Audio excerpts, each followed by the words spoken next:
안녕하세요. 크립토TV입니다. 이번 시간에는 비트코인 맥시멀리스트로 잘 알려진 마이클 세일러, 마이크로스트래티지 회장이 이더리움에 대해서 제가 기억하기론 처음으로 긍정적으로 언급을 했다고 합니다. 자, 무슨 내용인지 한번 살펴보시죠. 자, 말씀드린 바와 같이 대표적인 비트코인 맥시멀리스트입니다. 지금은 그 마이크로 스트래티지 CEO직에서 물러났고 회장직으로 있는 걸로 제가 아는데요. 그 신임으로 부임한 그 CEO에게도 최대한 비트코인을 많이 사둘 것을 신신당부를 했다고 합니다. 현재까지는 미국에 상장된 기업 중에서 가장 많은 비트코인을 보유하고 있습니다. 최근 11월 30일 기사였습니다. 마이크로 스트래티지, 비트코인 걸핏하면 계속 샀기 때문에 이제는 새롭지도 않은데요. 이번에 또 이제 11월 말이죠. 16,130개를 추매했다고 합니다. 현재 17만 4천 개. 어마어마한 물량입니다. 평균 매수가도 13,000달러 정도네요. 근데 지금 보통주 매각으로 7.5억 달러 조달 계획. 자, 이게 무슨 얘기일까요? 지금도 많이 샀는데요. 주식을 팔아서 현금 1조 원을 다시 한번 이렇게 준비를 해놨다가 나중에 비트코인 더 살 것이라는 얘기입니다. 자, 이런 걸 보면 사실 좀 어떤 생각이 드십니까? 제가 이제 질문을 던져 보면요. 우리 그 구독자분들이 예를 들어서 이 마이클 세일러의 위치에 있었다면 과연 이렇게 하실 수 있었을까요? 제가 말씀을 드리는 이유는 그겁니다. 소위 말하는 진짜 믿음. 진짜 믿음은요, 반드시 행동을 수반합니다. 자, 진짜 내가 크립토가 대세다, 디지털 화폐, NFT, 메타버스 시대가 온다고 얘기는 하는데요. 예를 드는 겁니다. 실제로 크립토, NFT에 10만 원을 투자했다. 크립토에 대한 믿음이 저는 없는 거라고 생각을 합니다. 크지 않은 거겠죠. 우리가 이제 코인 투자뿐만 아니고요. 이제 지식이 쌓이면 우리가 그 대상에 대한 믿음 그리고 확신이 생깁니다. 그 확신이 가득 차면 결국 행동을 하죠. 그 행동으로 우리가 바로 성공을 합니까? 아닙니다. 소위 시행착오라고 하는 걸 누구나 겪습니다. 그러니까 이제 행동에서 바로 성공으로 간다.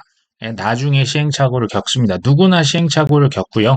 자, 이에 굴하지 않고 다시 또 그러면 지식을 쌓고 내가 뭘 잘못했지? 나의 행동을 돌이킨 다음에 중무장을 하죠. 그 다음에 성공의 길로 드디어 들어섭니다. 자, 이게 이제 어떻게 보면 성공 투자의 공식인 것 같습니다. 최근에 마이클 세일러가 이더리움에 대해서 auspicious라는 단어를 씁니다. 이게 이제 영어 표현 좀 어렵죠? auspicious는 쉽게 promising, 그러니까 유망하고 굉장히 그 성공적으로 될 것 같은, 그리고 이제 우리나라 표현을 하면 약간 길조죠. 길하다. 굉장히 유망하다. 앞으로 기대가 된다. 이런 표현입니다. 근데 왜 이더리움에 대해서 이런 표현을 썼을까요? 제가 이걸 들어보니까요. SEC에서 이더리움 선물 ETF를 승인을 실제로 했죠. 이게 올해 10월 달로 기억하는데요. 총 9개 선물 ETF를 몽땅 승인을 했습니다. 그러면서 이제 코멘트를 하는데요.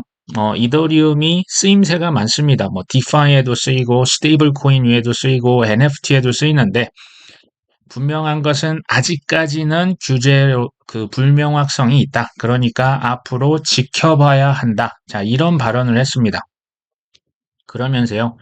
전 세계 7천 개의 상장 기업에 투자하는 것, 전 세계의 큰 빌딩에 투자하는 것, 또 유명 화가가 그린 그림에 투자하는 것은 리스키하다는 표현을 씁니다. 이유가 뭔지 봤더니요. 회사가 망할 수도 있고 빌딩이나 그림은 불타서 없어질 수도 있다.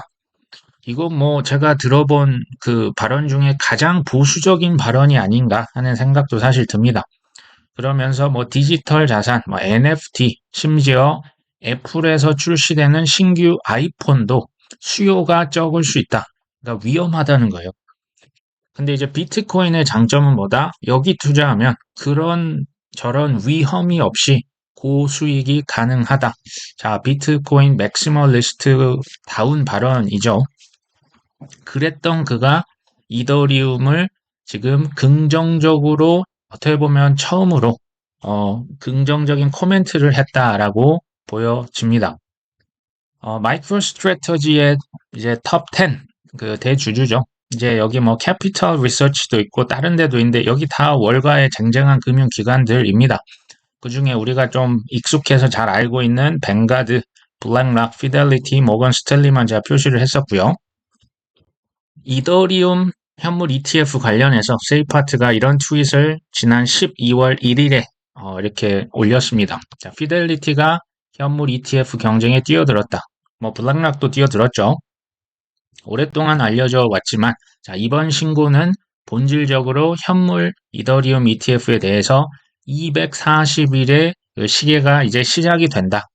이제 몇 주 안에 최종 마감일이 정해질 것이다. 자, 이게 이제 무슨 얘기냐면요.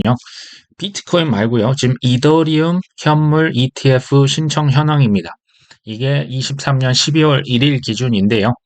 자, 신청을 누가 했습니까? 펀에크라고 하는 회사, 21shares ARK, 여기 이제 돈나무 원님 회사, 해시덱스, 그레이스케일, 인베스코, 갤럭시 디지털이죠. 블랙락, 피델리티가 이름을 올렸습니다. 이더리움 ETF, SEC에서 이거 승인이다, 뭐 연기다, 거절이다, 이 데드라인이 나오죠. 자, 첫 번째 데드라인이 뭐 12월 말, 또 1월, 또 12월, 1월 이렇게 있는데요. 이제 파이널 데드라인, 이제 내년 5월 달, 6월, 7월, 8월 이렇게 있습니다. 근데 이제 기존의 비트코인에서 보신 것처럼 중간에 뭐 첫 번째 데드라인, 두 번째 데드라인, 지금 이런 게 없죠. 지금 첫 번째와 마지막 데드라인은 이미 나왔습니다. 근데 이제 중간 데드라인은 뭐 몇 주 있으면 곧 나올 거야. 아까 이 얘기였습니다. 블랙락은요, 역사적으로 ETF를 신청했으면 승인될 확률이 99.8%였습니다. 총 576건을 신청했는데 한 건을 제외하고 575건이 승인이 됐었죠. 자, 이 얘기는 무슨 얘기일까요? 아무리 길게 잡아도 내년 8월 전에 승인이 된다. 뭐가요? 지금 이더리움 ETF를 말하는 겁니다. 자, 이미 이더리움 선물 ETF 총 9가지가 이미 승인이 됐었고요. 이제 하락에 배팅을 할 수 있는 숏 ETF, 프로쉐어즈라고 하는 회사가 이미 승인을 받았죠. 내년 상반기 이변이 없는 한 이더리움 현물 ETF가 승인될 확률 저는 90%를 넘게 보고 있습니다. 네, 그래서 질문을 하실 수가 있습니다. 자, SEC는 지금도 이더리움 증권이라고 계획 앤슬러가 주장을 하는데 어떻게 ETF가 승인이 될 수가 있냐? 그러면 제가 역으로 다시 질문을 던져 보겠습니다. 자, 왜 지금까지 ETF가 지연이 되었을까요? 비트코인, 이더리움 다 마찬가지죠. 자, 왜 중국계 거래소, 뭐 바이낸스, 테더, 지금 뭐 바이빗까지, 뭐 트론, 그리고 여러 뭐 미국에 있는 거래소들도 이렇게 못 살게 굴었을까요? 자, 그 다음 작년에 테라루나 FTX 사태. 자, 이거 왜 이렇게 참 많은 그 전 세계 개미 투자자들 눈에 피눈물 흘렸잖아요. 자, 이거 왜 발생을 해야만 했을까요? 정답은요. 이제 제가 찾은 정답은 그들이 크립토를 시장 장악하기 위해서 그리고 그 시장 장악을 더 완벽하게 하기 위해서 이 지금 ETF가 계속 지연이 됐었다.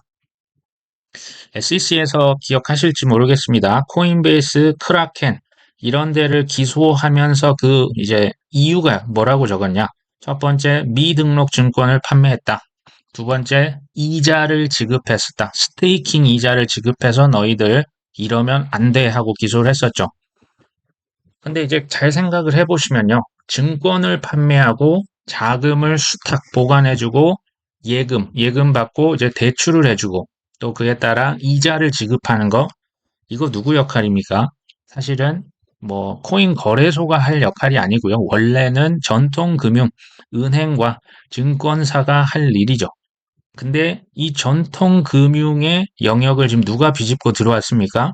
코인베이스, 바이낸스, 크라켄, 뭐 이런저런 뭐 디파이 뭐 그 거래소 이런 그 소위 갑툭튀잖아요. 갑자기 와서 자기들의 생태계를 교란을 하니 그거를 지켜볼 수 있을까요? 시장 장악을 위해서 이런 불공정한 행위를 1 삼은 거죠. 지금은 그러면 그들 이제 월가라고 하겠습니다. 월가에서 시장이 장악을 했고 영업 준비는 다 완료가 됐을까요? 그들이 지금까지 한 행동을 보면 알 수 있죠. 거래소를 투자를 한 것만 아니고 그 EDXM 아예 그냥 본인들이 차렸죠. 채굴 기업 투자 뭐 5대 그 미국의 큰 대형 5대 채굴 기업 중에 4개 기업에 지금 2대 주주로 있습니다. 블랙락 기업. 스테이블 코인 서클에 수천억 투자 뭐 예전부터 했었죠. 수탁하는 기관 지갑 뭐 여전히 투자하고 있고요. 마이크로 스트래티지 아까 이제 보셨죠. ETF 신청도 이제 뭐 승인을 목전에 두고 있습니다. 무슨 얘기입니까? 준비가 끝났다는 얘기죠. 더 이상 시간을 지체할 필요가 이제는 없다. 제가 이제 향후 뭐 이제 내년 좀 예측 아닌 예측을 하면요. ETF가 승인이 되면 어떻게 될까요? 당연히 그 ETF를 판매를 해야겠죠. 그러니까 블랙락에서, 피델리티에서, 뱅가드에서 이런 뱅가드는 이제 뭐 다른데요. 어쨌든 본인의 ETF 상품을 팔기 위해서 블랙락이 고객들에게 전화를 걸어서 현물 ETF 승인됐습니다. 수수료는 얼마고 지금 이거 하시면 굉장히 유망하니까 좀 담아두시죠라고 아주 공격적으로 영업 마케팅을 시작할 겁니다. 그래서 고객 유치해야겠죠. 자, 수수료로 먹고 사는 게 월가죠. 무슨 얘기냐? 근데 미국만 그럴까요? 아시아, 한중일, 특히 이제 동남아시아, 중남미는요, 필요에 의해서 이 크립토를 쓰는 경우, 특히 스테이블 코인 쓰는 경우가 굉장히 많습니다. 자, 돈이 많은 오일머니, 중동에 있죠. 이제 오일이 뭐 그렇게 오래 갈 수 없다는 거 알고 있겠죠. 새로운 먹거리로 크립토 웹3, 특히 이제 사우디아라비아, UAE, 아랍에미리트, 굉장히 친화적입니다. 북미, 이제 뭐 ETF 승인이 조만간 되겠죠. 유럽 할 거 없이 전 세계가 코인에 포모할 날이 이제는 정말 머지 않은 것 같아 보입니다. 자, 하지만 그렇다고 뭐 바로 이제 일직선으로 수직 상승 그런 건 없죠. 자, 중간에 얼마든지 속임수, 폭락, 또 한 번 일반인들이 패닉셀하고 시장을 떠나게 유도할 가능성 매우 높습니다. 자, 그럴 때 우리는 어떻게 하면 됩니까? 그냥 바이 더 딥 하면 됩니다. 떨어질 때마다 사시면 되겠죠. 뭐 올해, 그러니까 내년 1월 달 혹은 뭐 아무리 늦어도 내년 3월 달에 비트코인 ETF가 승인이 된다면 자, 이더리움 현물 ETF 아마도 똑같이 승인이 될 겁니다. 사실 이더리움 현물 ETF는요, 우리 같은 일반 투자자들에게 매우 중요합니다. 이유가 뭘까요? 이더리움이 알트코인의 대장주잖아요. 알트코인 대장주인 이더리움이 가줘야, 자, 처음에 비트코인 상승을 항시했습니다. 그 다음 이더리움이 오르죠. 그 다음 알트코인이 순환매가 시작이 됩니다. 막 펌핑이 일어나죠. 그래서 알트코인으로 돈을 버는 사람들이 다시 비트코인과 이더리움의 자산을 다시 매집을 합니다. 자, 이게 이제 계속 반복되는 게 상승장이잖아요. 24년도 이더리움 ETF가 승인이 되면 그래서 아주 큰 확률로 큰 알트코인의 랠리가 발생할 가능성이 높다. 이게 이제 25년까지도 저는 이어질 거라고 생각을 합니다. 자, 근데 이제 전제 조건 첫 번째 비트코인 현물 ETF 이거 승인이 돼야 됩니다. 이게 이제 뭐 지금 90% 이상 95% 저도 그렇게 보는데요. 만에 하나 아주 작은 확률이지만 이번에 뭐 1월 10일 그 전에 ETF 승인이 불발이 된다. 순간적으로 시장이 많이 떨어질 수 있습니다. 당연히 그럴 수 있겠죠.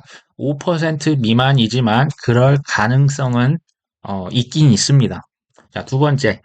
2024년 뭐 경제 위기 뭐 이런 것들로 인해서 크립토 시장도 단기적으로 폭락할 수 있는 가능성 늘 우리가 염두에 두고 투자에 임해야 한다.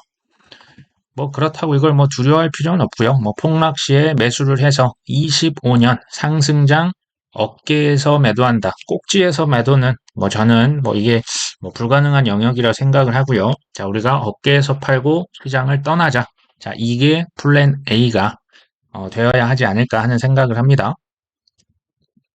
마지막으로 JP모건의 제이미 다이먼 회장 최근에 이런 발언 또 했습니다. 능력만 있다면 암호화폐, 코인 시장 나 다 폐쇄시켜 버릴 것이다. 뭐 2018년 1월달 우리나라 박상기 전 법무부 장관의 발언을 연상케 합니다. 실제로는 이런 발언을 했죠. 내가 정부였다면 문 닫게 했을 것. 다행이네요. 정부는 아니어서요. 자, 다이먼 회장이 디지털 화폐를 금융 사기의 일종인 폰지 사기라고 불러왔었죠. 여기서 또 이제 반 암호화폐 그 정치인 엘리자베스 워런 의원이 지금의 테러리스트들은 은행 비밀보호법을 우회하는 새로운 통로로 코인을 이용하고 있다. 자, 워런 의원은 은행에 적용되고 있는 자금 세탁 방지법이 디지털 자산에도 적용되어야 한다. 청문회에 참석한 뱅크 오브 아메리카, 모건 스탠리 등 다른 은행들의 수장들도 모두 이에 동의했다고 합니다. 자, 여기서 우리가 팩트 체크 한번 다시 해보시죠. 제이미 다이먼 회장, 2017년 뭐라고 했습니까? Bitcoin is fraud, 사기라고 했습니다. 그 비트코인 사면 너희들 그 임직원들 다 이제 해고시켜 버릴 거라고 매우 강력한 발언을 했었죠. 자, 그 몇 주 지나서 유럽에서 비트코인을 현물로, 자, 유럽에는 그 ETP라고 하는 현물 비트코인 상품이 있거든요. 비트코인 55억 원어치 샀었습니다. 이거 팩트입니다. 제이미 다이먼이 과거 비트코인 사기라고 했던 발언 후회한다. 자, 이런 발언 했다. 이거 기억나십니까? 자, 이 상승장 때는 이렇게 또 말을 바꾸네요. 여기 뭐 청문회에 참석했던 뱅크 오브 아메리카, 모건 스탠리, JP 모건, 블랙록, 피델리티, 골드만삭스, 뱅가드 정말 네로라 하는 월가의 기관들 중에서 지금 코인에 투자하지 않고 개발해 놓지 않고 제휴하지 않은 기관을 찾아보기가 매우 매우 힘들 정도로 이미 다 실제로 행동에 옮겼죠. 자, 그런데 여기서 그들의 말은 왔다 갔다 합니다. 자, 우리가 뭘 봐야 할까요? 행동을 보셔야겠죠. 자, 이런 발언을 사실 딱 들었다. 아, 아직도 기회가 남아있다는 말이구나. 라고 생각을 하시는 게 좋습니다. 자, 반복을 해서 말씀을 드리지만, 크립토 시장, 아직 성공 투자의 가능성 매우 높습니다. 자, 지금 뭐 기대감이 되게 높아지고 있는 시점인데요. 자, 우리가 펀더멘탈을 잘 가져가고, 특정 이제 주요 알트코인들 저가에 매집해서, 자, 25년 또 26년 좋은 결과 있었으면 좋겠습니다. 자, 오늘은 여기까지 합니다. 끝까지 시청해 주셔서 감사합니다.